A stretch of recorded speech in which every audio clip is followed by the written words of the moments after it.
सहनाववतु सहनौ भुनक्तु सह वीर्यं करवावहै तेजस्विनावधीतमस्तु मा विद्विषावहै। ओम शांति शांति शांति।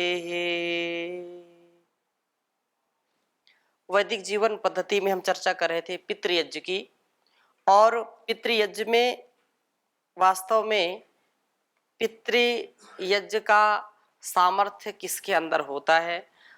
अपने पूर्वजों, अपने ऋषियों, अपने बड़े सभी सगे संबंधियों और माता पिता जो प्रत्यक्ष रूप में है, अप्रत्यक्ष रूप में है, उसका जब हम मान करते हैं, अर्थात अपने हृदय में उनका अतिशय सम्मान करते हैं, अतिशय भक्ति उनके प्रति होती है, अतिशय प्रिय आचरण होता है, तो निश्चित रूप से हमारा जीवन यज्ञी होता है और हम सच्चे पितृभक्त होते हैं, हम सच्चे पितृयज्ञ करने वाले होते हैं। क्योंकि पितृ शब्द से हम माता पिता, दादा दादी, ऋषियों का, देवों का, सबका ग्रहण करते हैं। और पिछली कक्षाओं में हमने अनेक श्लोकों के माध्यम से जो संतानें हैं, वो श्रेष्ठ संतानें, ज्येष्ठ संतानें जो पितृयज्ञ को आत्मसात करने वाले हैं, उनके संदर्भ में चर्चा की, और कौन इसको नहीं कर सकते हैं उनकी भी चर्चा की थी। उसी चर्चा को आगे हम बढ़ाते हैं। आप में से किसी कोई प्रश्न तो नहीं है जी? यहाँ तो संतान का बारे में जी बोला गया है, अच्छा संतान राष्ट्र व पिता माता का श्रद्धा करे व इस प्रकार का वर्णन क्या है, कैसे अच्छा करेगा, तो उनका बारे में बोला गया। लेकिन एक बीज अच्छा होता है, जैसे पेड़ अच्छा होता है जी, तो संतान जन्म का पहले यदि माता पिता उसी जो आधार है संस्कारित बच्चा जन्म के लिए गर्भधारण से लेके जो आप पिछली कक्षा में बोले थे, तो उनको जो ध्यान नहीं देते तो बच्चा तो अच्छा जन्म नहीं लेगा। जन्म नहीं लेगा तो फिर उससे अच्छा उम्मीद करना, तो फिर क्या होगा, इस बारे में थोड़ा सा मार्गदर्शन कीजिए। गंभीर प्रश्न है आपका। दो तीन हमको बातें समझनी चाहिए। माता पिता का सर्वश्रेष्ठ उत्तरदायित्व, सर्वोत्तम उत्तरदायित्व होता है कि अपने संतान को हर प्रकार से वह तपस्वी बनाए, जानवान बनाए, बुद्धिमान बनाए, बलवान बनाए, और उसकी तैयारी वो पहले से करते हैं। जो ऋषि परंपरा है, जो वैदिक परंपरा है, 16 संस्कारों की जो परंपरा है, वो बिल्कुल एक विज्ञान है। संतान उत्पत्ति क्या है? एक विज्ञान है। संतान उत्पत्ति कोई खेल नहीं है। संतान उत्पत्ति, जैसे आपने बीज की बात करी है, बहुत अच्छा आपने पूछा है। खेती करना एक विज्ञान है कि नहीं? खेती करना विज्ञान है कि नहीं? कुछ लोग बोले इसमें क्या विज्ञान है भाई? लेकिन एक विज्ञान है ये। सरसों को बोने का अलग ढंग होता है, गेहूं बोने का अलग ढंग होता है, धान की रोपाई का अलग ढंग होता है, गन्ने लगाने का अलग ढंग होता है। ऐसे ही अन्य जो फल फूल की या साग सब्जी की खेती करने का अलग ढंग होता है। कुछ बीज ऐसे डालने से भी होंगे, लेकिन सब नहीं होंगे। इसलिए जब हम जो फसल बोते हैं उसके लिए भी किसान कितनी तैयारी करता है, खेत को कितने बार उसकी जुताई करता है, उसमें खरपतवार उसका हटाता है, उसकी गंदगी हटाता है, उसको बलिष्ठ करता है, उर्वरा शक्ति उसके अंदर पैदा करता है, तब जाकर के अच्छी फसल होती है। ऐसी ही स्थिति सुसंतान उत्पन्न करने के लिए है।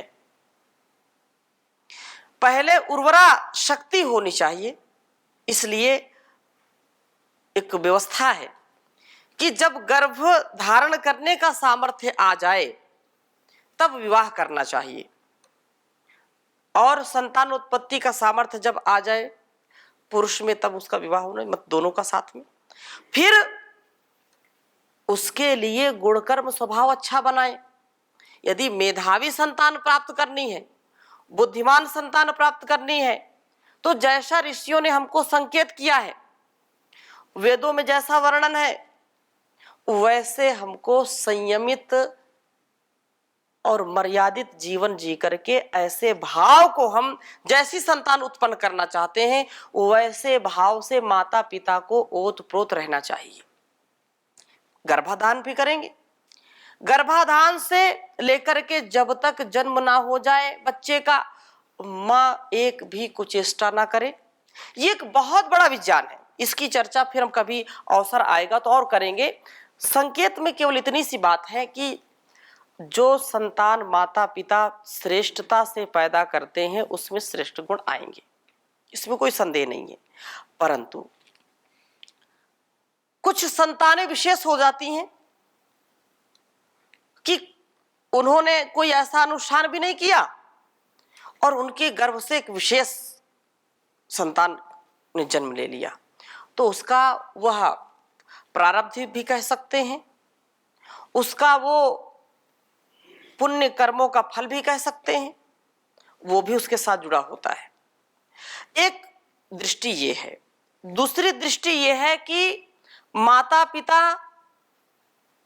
अच्छे नहीं थे और बच्चे जन्म लिए, लेकिन उनके कुछ बच्चों के कुछ ऐसे पूर्व जन्म के संस्कार थे और कुछ उनको ऐसा संग मिल गया, सत्संग मिल गया कि उन्होंने अपने जीवन को संवार लिया। ऐसे चाहे देश हो या विदेश हो, बहुत ऐसे प्रसंग आपको मिलेंगे कि घर में पूरा परिवार जो है आहार की शुद्धता नहीं, व्यवहार की शुद्धता नहीं, वो सदा मांस मछली और जो है ऐसे मादक द्रव्यों का सेवन किया, मांसाहार किया, लेकिन उनके घर में कोई ऐसी संतान जन्म ले लेती है कि अभी उसने खाया नहीं और वो कभी खाते भी नहीं। वो चाहे हिंदू हो, मुस्लिम हो, सिख, ईसाई हो, ऐसे परिवार आपको अपवाद रूप में मिल जाएंगे। यहाँ भारत में ही नहीं, जर्मनी हो, चाहे इंग्लैंड हो, चाहे और जापान आदि में भी ऐसे संतान हो जाती हैं। तो ये तो एक अपवाद की बात है, लेकिन सच्चा ज्ञान, अब मैं मुख्य बात पर आता हूं, ये तो थोड़ी सी भूमिका आपको प्रश्न के उसमें की। सच्ची बात, अच्छी बात ये है कि माता पिता जिनको यह ज्ञान नहीं है कि तर्पण क्या है, श्राद्ध क्या है, सच्चा जो स्वरूप है, तो जो उन्होंने सीखा है वही अपने बच्चों को बताएंगे, तो वही बच्चे उनके साथ वो करेंगे। लेकिन यह जिस घर में, जिस परिवार में ऐसी शिक्षा, ऐसी दीक्षा नहीं है, जहां वैदिक ज्ञान नहीं है और बच्चा यदि थोड़ा संकल्पवान है, जिज्ञासु है, तो अब मैं उन युवाओं के लिए बात करता हूं आपके प्रश्न के आधार पर कि उनको ऐसे संस्कार नहीं मिले, घर में माता पिता से नहीं मिले, लेकिन कम से कम परमात्मा ने उसको यंत्र तो दिया है, उस परम पिता ने तो बहुत कुछ दे दिया है। तो उनको ये बात हमेशा याद रखनी चाहिए कि उसका अपने माता पिता के प्रति क्या कर्तव्य है, वह क्या ऐसा कर्म करे जिससे उसका वंश, उसका परिवार उन्नत बने। इतना तो विचार करने का सामर्थ्य ईश्वर ने दिया है ना, तो ऐसा विचार करे, ऐसा व्यवहार करे, ऐसा जो है स्वाध्याय करे, ऐसे लोगों का संग करे जिससे उसका जीवन भी श्रेष्ठ बने और उसका परिवार, उसके माता पिता भी श्रेष्ठ उस जीवन जी करके तृप्ति को प्राप्त हो और उसके अंदर श्रद्धा का अतिरेक हो।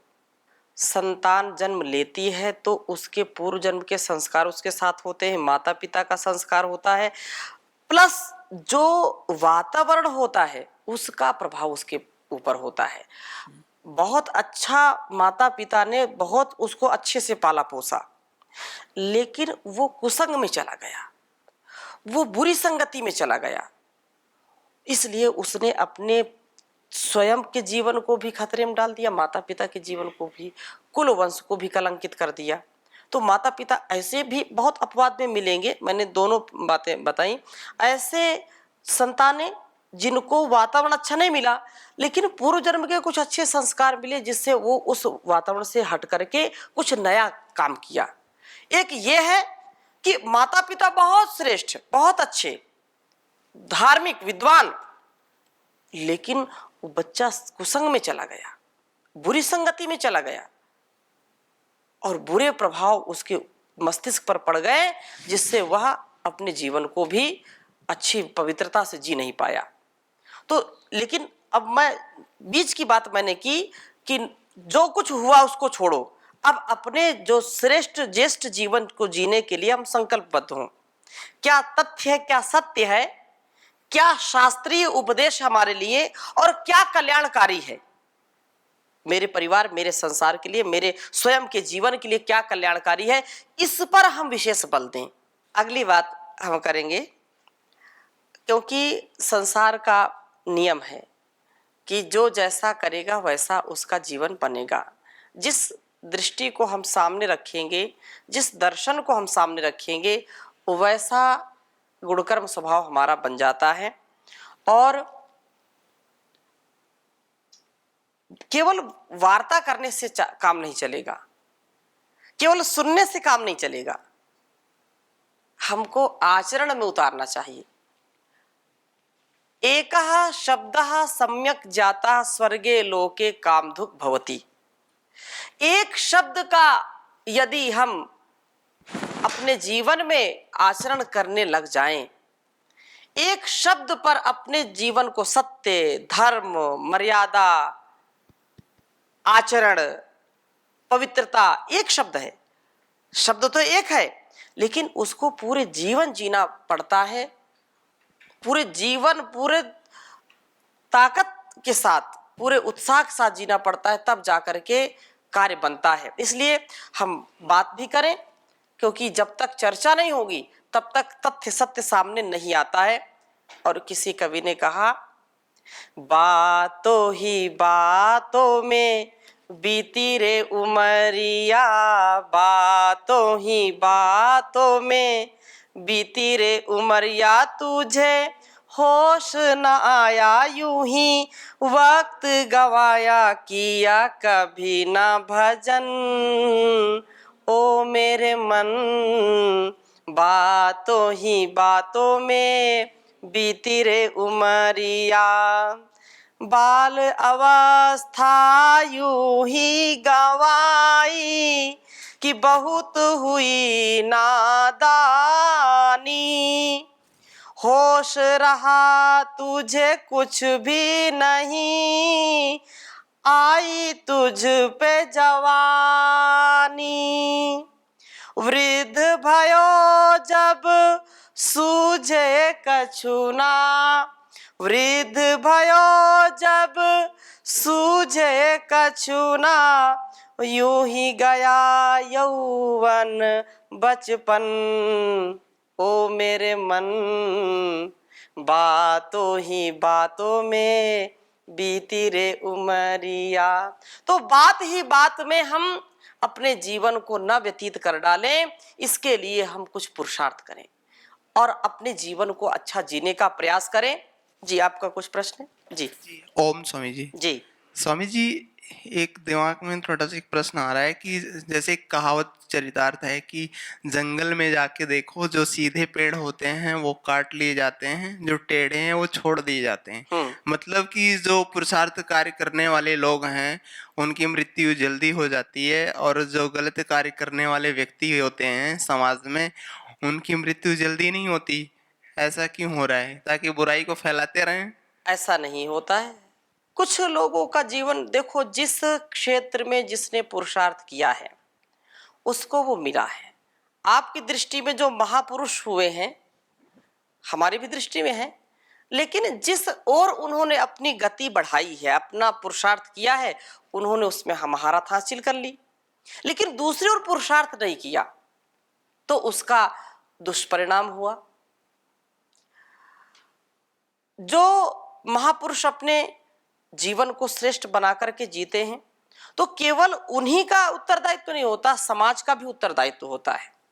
तो समाज से भी प्रताड़ना, समाज से भी पीड़ाएं, समाज से भी बहुत प्रकार की ऐसी जो है धारणाएं होती हैं जिनके कारण उनको अल्पायु में ही संसार से जाना पड़ता है।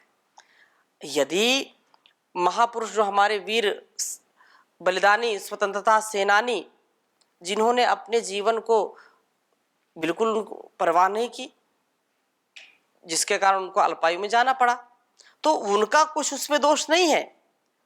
उन्होंने तो न्याय के लिए, धर्म के लिए, राष्ट्रभक्ति के लिए अपने जीवन को लगाया है। लेकिन जीवन लेने वाला कौन है? जो दुष्ट है, जो क्रूर है। तो इस दृष्टि से, और बहुत लोगों ने बहुत दीर्घ काल तक जीवन जिया है। तो दोनों दृष्टियां हैं, जन्म हुआ है तो मृत्यु होगी, लेकिन जिस ओर हमने अपने को ज्यादा महत्व दिया है, जिस कार्य को ज्यादा महत्व दिया है, वह कार्य होता ही होता है। और दूसरी ओर यदि हमने कार्य करना है, 24 घंटा करेंगे तो करेंगे, उसमें ईश्वर का कुछ नहीं है। लेकिन आप 24 घंटा कब तक करेंगे?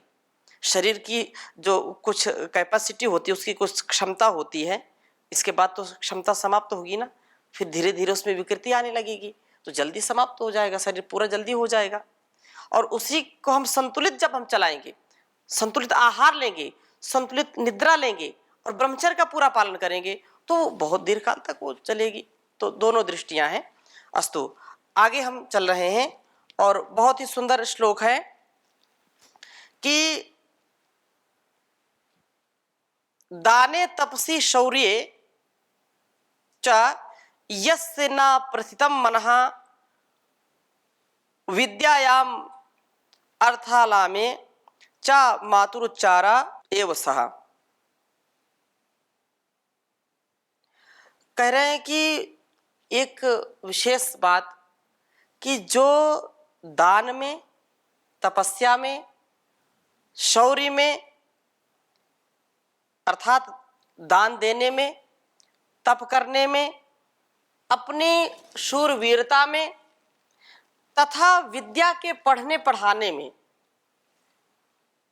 और धन के लाभ में, धन कमाने में जो पूरे सामर्थ्य को प्राप्त नहीं होता है, अर्थात पूरा जिसने अपने मन को लगा करके पुरुषार्थ पूर्वक इन चीजों को नहीं प्राप्त किया है।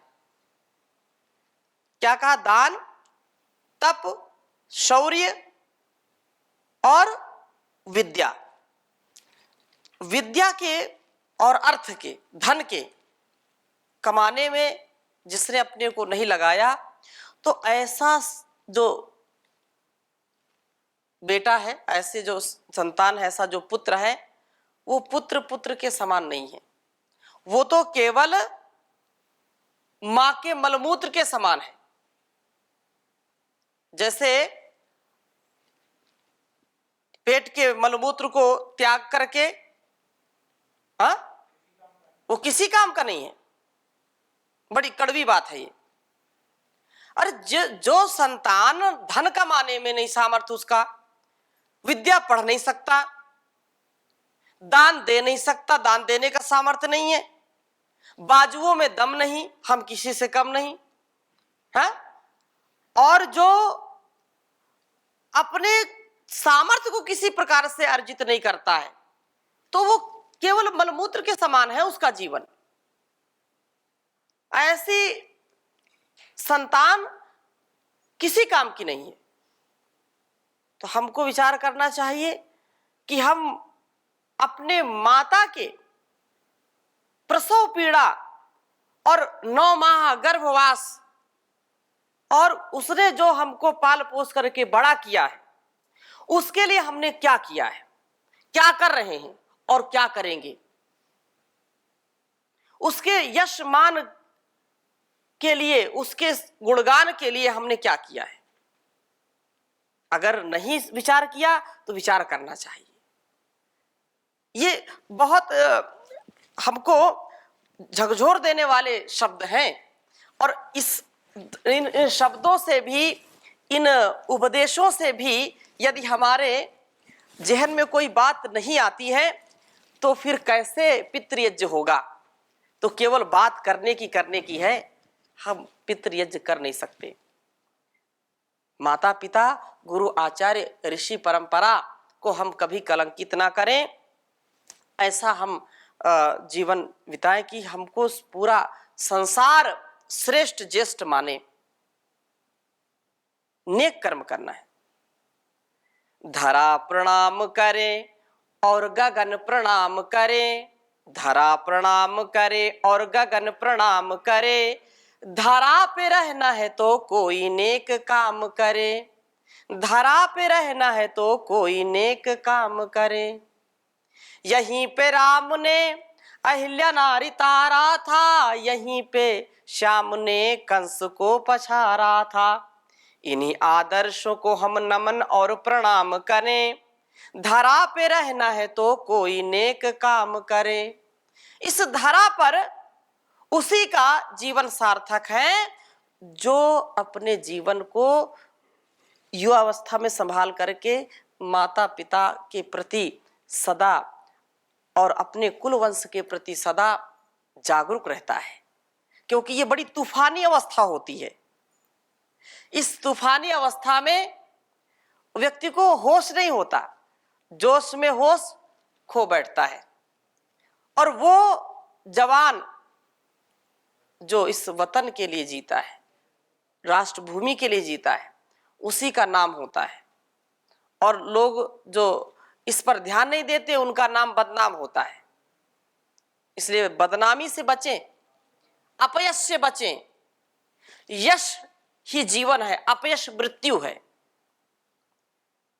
यदि हमको जीना है तो हम यश वाले कार्य करें, यश पूर्वक जीवन को जिएं।